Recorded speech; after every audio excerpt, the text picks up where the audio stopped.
I'd be pretty shocked if Oregon added Ohio State wide receiver Carnell Tate in the portal. And yet it could happen.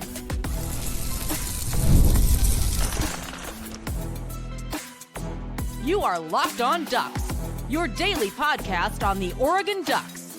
Part of the Locked On Podcast Network, your team every day. Yes, it is that time once again for Locked On Ducks. I'm your host, Spencer McLaughlin. Thank you so much for making this your first listen or your first view of the day. Part of the Locked On Podcast Network, your team every day, and your number one source to stay up to date with the Ducks. We got all sorts of stuff, all sorts of great stuff here on a Friday. Carnell Tate, Dante Moore, Dakorien Moore shall all come up on today's show, which is brought to you by our friends over at Game Time. Download the Game Time app, create an account, use code LOCKEDONCollege for $20 off your first purchase. So, breadcrumbs were being followed online, as they often are, by Oregon Twitter. Why? Oregon social media, whatever. People in the online sphere. Dante Moore posted, that's Oregon's presumed starting quarterback for next season, posted an Instagram story that Carnell Tate had posted. Now that strikes you as strange, right? It struck me as strange. I actually didn't make anything of it at first, because I saw that and thought, guys that have been highly touted recruits, or not even the highly touted guys, but guys that have maybe gone to camps before, have crossed paths, and they repost each other's stuff. Maybe they're just messing with people. Maybe they're just supporting each other, even though they're at different schools. I didn't think a whole heck of a lot of it. And then I had two different people tell me, no, Oregon's trying to get Carnell Tate from Ohio State along with Texas. So, a couple of thoughts there. Number one, I do not see this as a need for Oregon's wide receiver room. This is also similarly how I felt in some respects. I think this is slightly different, but in some respects, this is how I felt about adding Evan Stewart last year. I didn't feel like it was a need for Oregon's receiver room, but if you could get him, I understand why you bring in a guy that caliber. And oh, by the way, he might have been the reason, or he was one of the big reasons that Oregon beat Ohio State the first time around. If he is not in that game, pretty solid chance that Oregon doesn't win. So Tate, for those who don't know, was the third wide receiver for Ohio State this year, behind Emeka Egbuka and Jeremiah Smith. And those two guys are both studs. Smith, the true freshman, and whatnot. And I'll talk about Oregon's incoming true freshman wide receiver later. But when I heard that this is entirely possible, I thought, okay, that leads me to a number of different branches of thought.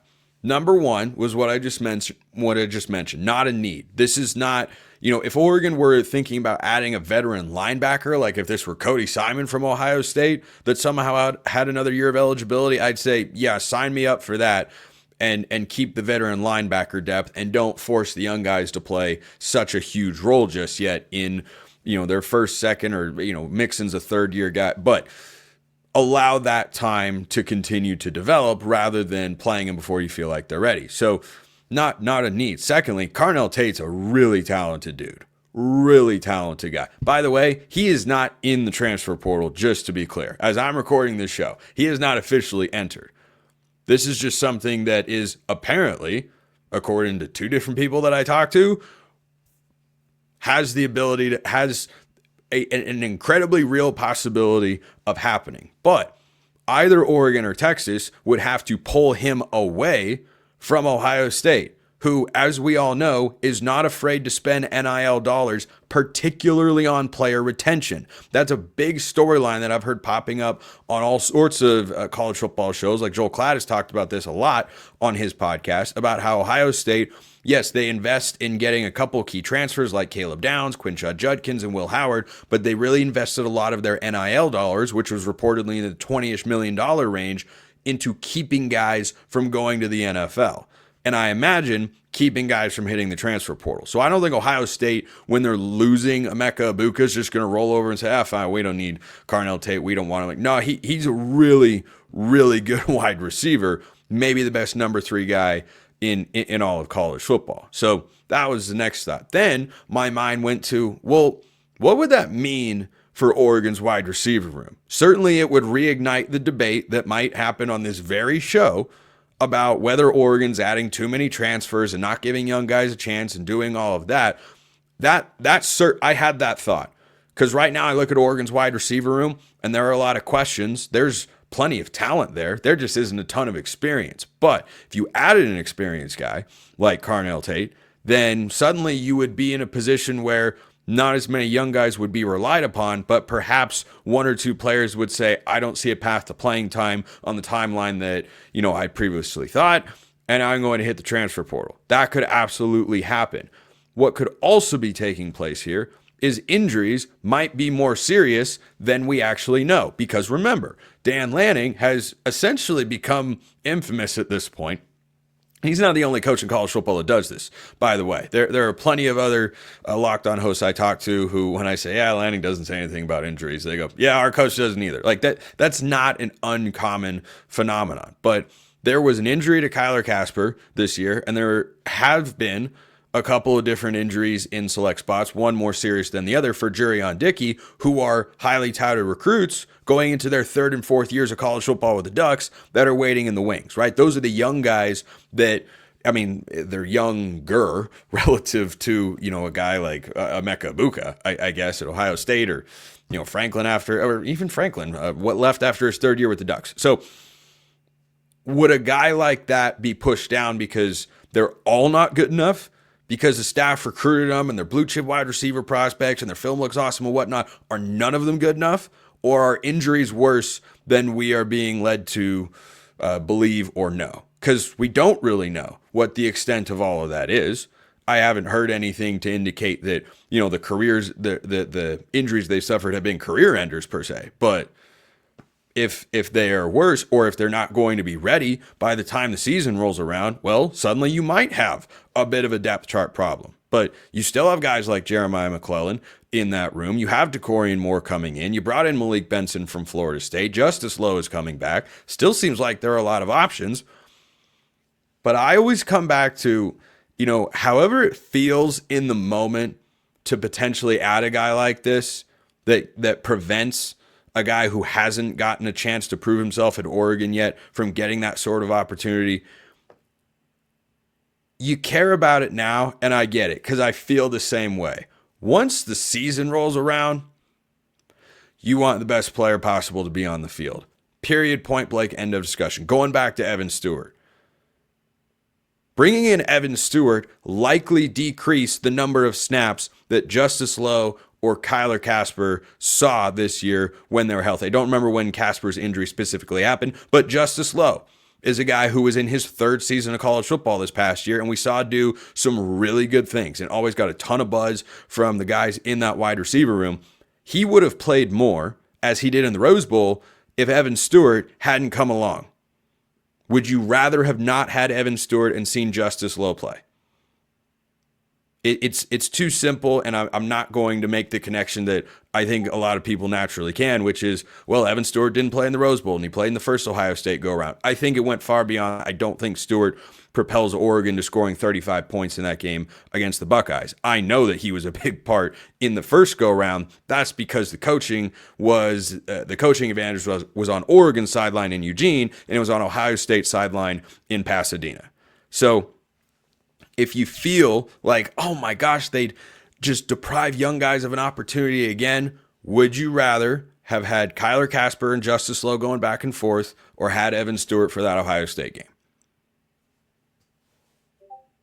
Just ask yourself that question. If you come down on, I'd rather see the young guys play, that's fine. Just make sure you ask that question, have that particular thought. Because whether it's a high school guy or a portal guy, I want Oregon to put the best players on the field that they can at every position and give themselves the best chances to do that and be able to survive attrition. Because we saw this past year and every season, football, I'm breaking news here, I think, is a physical game, and you're going to have plenty of injuries out there. So those were the thoughts that ran through my head at this particular suggestion.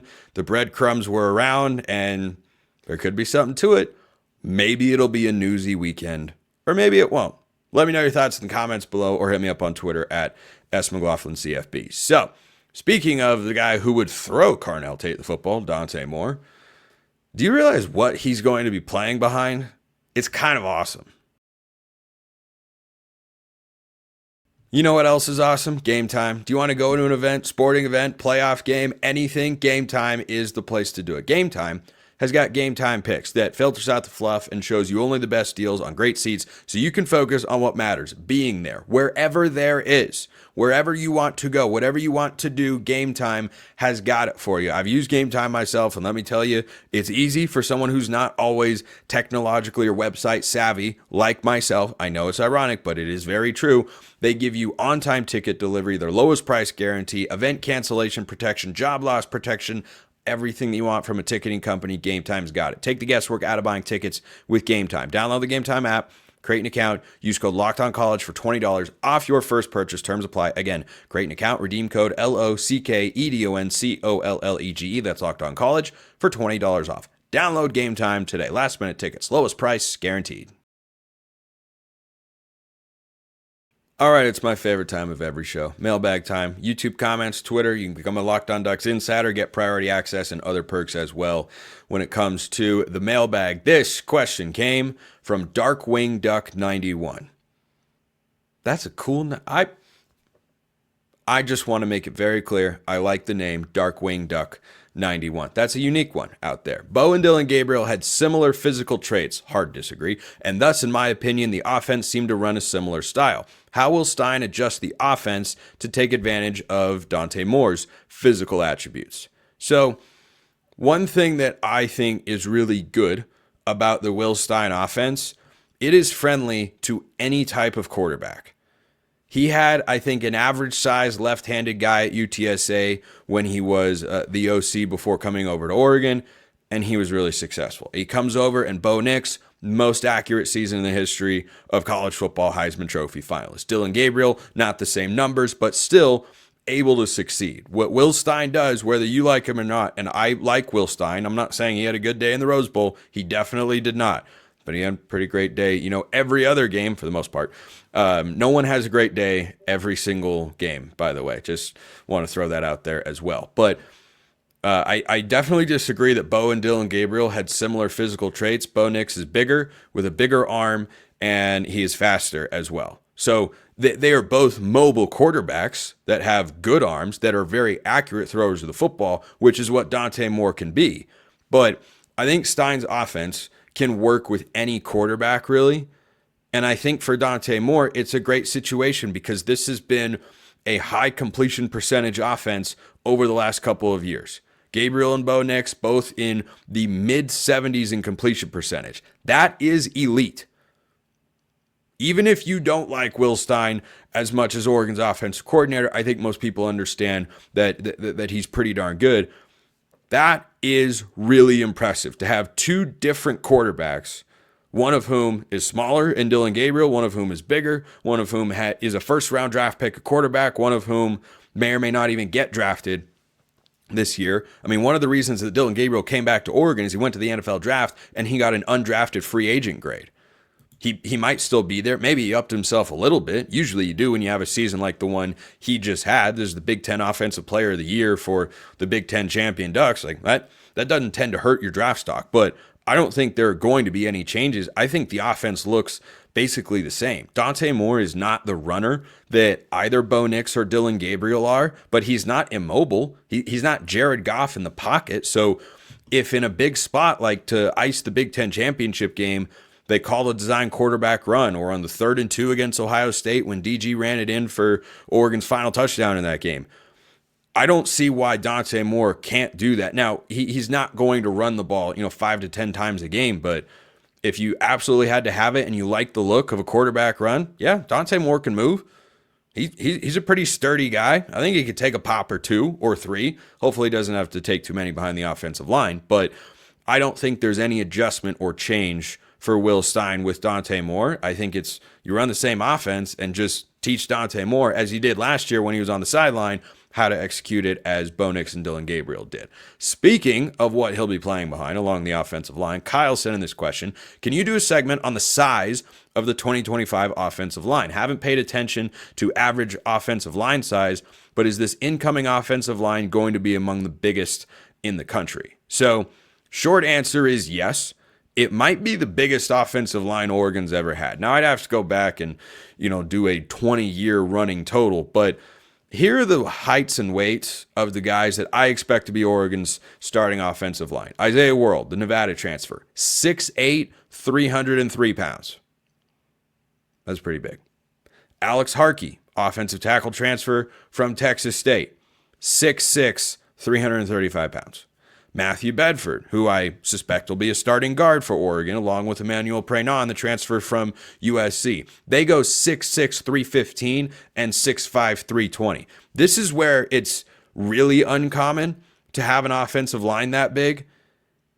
You don't typically see guards that are 6'5 and 6'6. That's atypical. Guards tend to have a build more like what Poncho has at center. He's 6'2", 325. That's what he was listed at this past year. So every single one of those guys is at least 300 pounds, and every single one except for Poncho is at least 6'5". That is a hulking unit up front. And without looking at every single offensive line size for all 130, however many FBS teams there are in college football, there are not a lot that have that height and weight listed. However, while I understand the point you're making, and it is wildly impressive, I don't really care about how big you are up front. I really don't. The only thing that matters at the end of the day, yes, size can help. I was too dismissive of how big guys can be up front. But Josh Connerly coming out of high school was in the 6'5 range and 280 pounds or so. Now, he bulked up over the last couple of years, but just because you are big doesn't mean you're automatically good. There are a lot of technical elements to playing offensive line. That's what you have to be able to get right. Do you have good feet? Do you have good hands? Jeff Schwartz is a great follow on Twitter. He talks about offensive line play a lot and all the little details. That's what separates offensive linemen at the Power 4 level from the Group of 5 from the FCS. There are guys that are that big all over the place. Not as many that are, 6'8", 303. One of those isn't walking around every Group of 5 program in the country. But the difference between, Poncho at center, 6'2", 325, guarantee you can look across college football, find guys of that size. Why is he Oregon's starting center? Because he does a lot of the technical stuff really well. That's where the difference, I think, really comes out with offensive line play. But are they going to be big? Yes. Among the biggest in college football? Yes. I think so. And Dante Moore is taller than Dylan Gabriel, so you don't have the issue of him not seeing the field quite as well. And you can put 6'5 and 6'6 guards in there without that concern. So I think that unit can be really, really good next year. I do expect there to be an adjustment period as always. Nick sent in this question. Hi, Spencer. Question. What would your opinion be if I told you I think it would be very smart and beneficial for Oregon to go good on good with the offensive and defensive lines in the spring game this year? I know the norm is that they mix it all up, which is fine. I think with the turnover in the trenches, going good on good every chance they get may help to avoid the start of last year. Well, I like where your head is at for us, as in every single person that isn't at practice every day, where they are going good on good and the staff has a great idea. Like, we don't see the reps on that particular day of what it would look like if you line up those 5 guys and put them against Mateo, Tatum Tuioti, Bear Alexander, and Amari Washington. We don't get to see that. I'd like to, but are they going to do that? I think it would be great for us. I don't think it changes the calculus for how successful they'll be up front. And I also don't think that, not doing it in the spring game is why Oregon's offensive line struggled early in the season. They just had turnover. They just had guys moving around up front. They had injuries as well. Remember, Bedford was going to start, and then all of a sudden he got hurt at the last second. That threw a wrench into things, and they shifted Poncho to guard and thought they could go Charlie Pickard at center. Then they realized that wasn't working very well, and once they shifted Poncho to center, everything settled down. So hopefully they avoid major injuries up front, I do feel good about their depth if someone does get hurt, which happens, fairly regularly along the offensive line, more than just, hey, this guy got dinged up and has to come out for a few snaps. I like Oregon's depth a lot. You got Davey Uwe as a sixth offensive lineman. Kavika Rogers played this past year, has got a history at tackle as well if he needed to. Janoris Wilson is going into his third year and has played real meaningful snaps and looked really good. I mean, he had some blocks in the Big Ten championship game where he was moving Abdul Carter out of the way. He had the angle on him, but I mean, that's not an easy thing to do. So I like where Oregon is at up front with the offensive line a lot. A mailbag question one of you should submit for like next week maybe is, which line unit is better next year? That'd be an interesting question. First one to submit it, that I see anyway, gets the name shout out on the show that I know you also crave so very much and whatnot. All right, I'll stop now. I will stop. Okay, so let's talk about another 2025 element. Talked about Carnell Tate earlier. Would he start alongside Dakorien Moore? I absolutely believe so.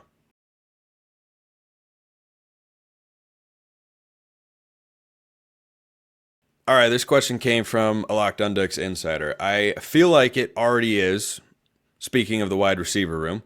I don't know what that was in reference to. I might have screwed that up, copying and pasting things onto my notes. But a question for the podcast, if you wouldn't mind. I never mind. I always enjoy it, as a matter of fact. How do you view Dakorien Moore's potential as a freshman? Do you see him being an every once in a while contributor or having an impact like Ryan Williams and Jeremiah Smith, as much of an anomaly as Smith is, this past season? I 100% expect Dakorien Moore to have a Jeremiah Smith, Ryan Williams, or Cam Coleman at Auburn level impact. That is the way that the recruiting and scouting community views him. I saw one, I forget exactly who it was, but one guy that covers college football recruiting and does scouting for one of the major outlets said that if Dakorien Moore were in the class of 2024, with those guys, he would have been the number 2 wide receiver, ahead of Cam Coleman and ahead of Ryan Williams, both of whom were hugely impactful players for their offenses this year, respectively. And we know what Jeremiah Smith is. So Moore having that sort of profile, yeah, stars and recruiting hype, it's all just on paper and it's theoretical and not everyone translates. This seems like one of those players that doesn't make you wonder about, does he translate? It's when does he have that impact? And with Tez Johnson gone, Moore is a 5'11" wide receiver who can do a little bit of everything. I fully expect him to be Oregon's starting slot receiver. I would be slightly disappointed, frankly, given the amount of hype and attention that he has received, if he is not Oregon's starting slot receiver and is just a one-to-one, if he's not just a one-to-one replacement of sorts for Tez Johnson. Now, there's always an adaptive level. You have to get up to speed and get used to playing a college game. Like that, I don't expect him to step in and just be what Tez was from the moment this past season kicked off right away. But by game 3 or 4, yes, that is where my expectation is for him 100%. He is that talented. He is a crazy athlete. Great hands, makes contested catches. Like there's nothing this guy can't do. The difference between him and Jeremiah Smith is he's smaller. Smith is, I think, 6'2", 6'3", in that sort of range, plays on the outside. I think Moore is going to be a lethal slot receiver for the Ducks for the next few years. At least that is my hope. So, wrapping up today's show and this week of shows, unless breaking news pops this weekend. We'll just have to wait and see. This question from Joseph. Hey, Spence, Duck fan here and listener of Locked On Ducks. Appreciate you, Joseph. Thank you, sir. Had a question for you. I was wondering if it would be worthy to talk about on the podcast. What do you make of the Wolf ranking? Sorry. Let me start that question over again. What do you make of the Wolf ranking system designating Oregon number 1 in the nation this year at the end of the season, meaning that Oregon now technically has a recognized NCAA national title, even if the school doesn't claim it, which I am firmly in the camp that they shouldn't, just for discretion. I think you mean just for clarity. Discretion is not saying something that you're told, but so this was giving me constant laughter a couple days ago when it came out that this ranking system that dates back to the BCS days when computer calculations gave us the rankings and determined who would play in the national championship game, Wolf Rankings was one of the metrics that was used. And they value very, very much the win over Ohio State that Oregon had on October 12th, because Ohio State went through this playoff and beat all of these teams, including Oregon. But Oregon beat Ohio State too.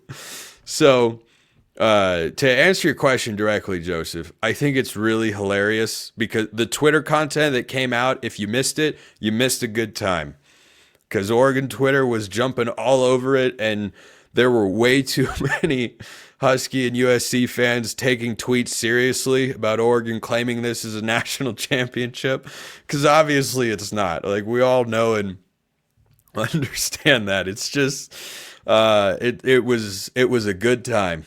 It was a good time. Where were you during the Wolf national title celebration? I was staring at my phone, waiting for the next tweet, like the Scotty Scheffler content from the PGA Championship or any other viral moment. That was a viral Oregon Twitter moment, and I thought it was hilarious. No, Oregon should not claim this national title.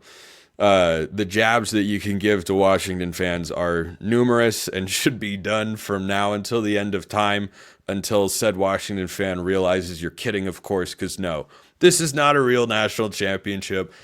It was kind of a, at some level, like 98% of me was, this is hilarious. 2% of me was, this is a punch in the gut, because, well, if you'd had the BCS still in place, Oregon would have been in the national championship game playing I don't know who, quite frankly. But the fact that after the playoff happened and this ranking system, whatever it's using, said, we still think Oregon's the number one team. Hey, if you didn't believe it was real, you should believe it's real now. So, Oregon, Wolf national champions in 2024. Unclaimed. It's an unclaimed national championship, whatever that means exactly. So that's the beautiful note that we will end this week of shows on. I appreciate everyone listening. I will see you next time. Have a great weekend. Have a wonderful rest of your day. And yes, as always, go Ducks.